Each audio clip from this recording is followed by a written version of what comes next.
In this video, I will show you how to save your Canva design as a file. Open your design.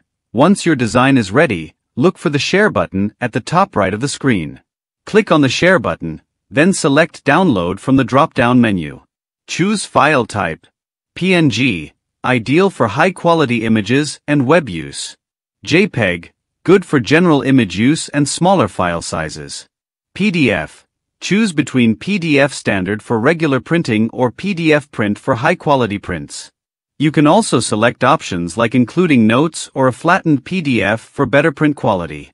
SVG, vector graphics for scalable images.